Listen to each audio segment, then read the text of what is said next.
Ano? Pagi daw, Sir Hill na yun yung Oreo, alayon, balik nga di, mausap ako no. Mausap pa, na-request ni Tari din nga table, mausap ako no. Ano ba dito? Okay na? Okay na. Nagkamata na kita? Joke lang. Karikaw? At least pagpakuan natin mga tinaw ko para at least maging alive kita. Ito kasi yan ah. Okay, so next, tawagan natin ang next presenter natin, ang natin resource person. Although, continuation in here, kapag na natin na discussion. So, balikan natin. Kapoy na kapoy. So, ali kita na ito ang presentation of DRMCCCE Hazard Map ni Engineer Benji Ipil.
Good afternoon na yung natalan mo rin magmagkasabayan sa radyo.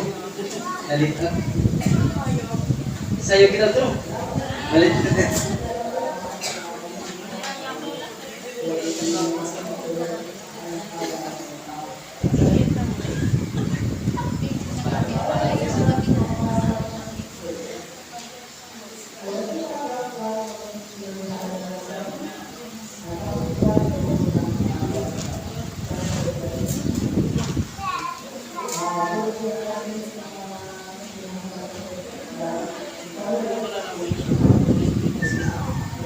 So, yan ang continuation nila natin kakulok nga discussion.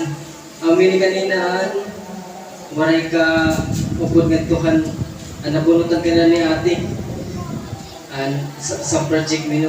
So, wala ito niya na istoryahan is parte ng mga disenyo ganan mga standard kung karsada at project or buildings.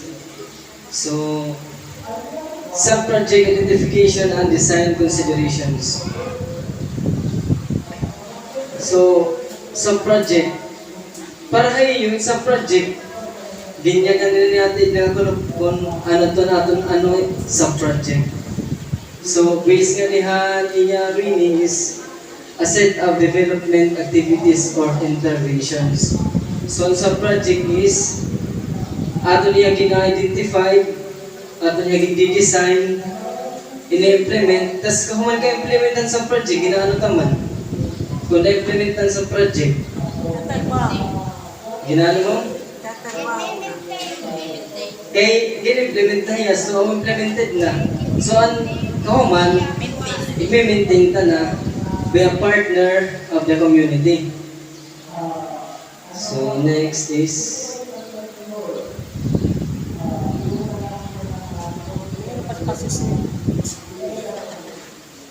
Hinay-hinay lang daw. o sige. In order to respond and address a need or problem identified during the participatory situational analysis, rapid assessment analysis. So ini nato ni mga sa project is ginatay ni ginkuhaan PSA naton ang naghimo nga ni kita hin first, second and third nga mga sub-project na nato napili. Ano sir? Ma'am, picture na lang kita kay para mas klaro. So, meaning of sub-project. So, ang manay ni kanina ang nabunutan ni ate nga wala hiya maka-answer kay ano iya kudigong wala dito nakasulat, wala hiya makakita.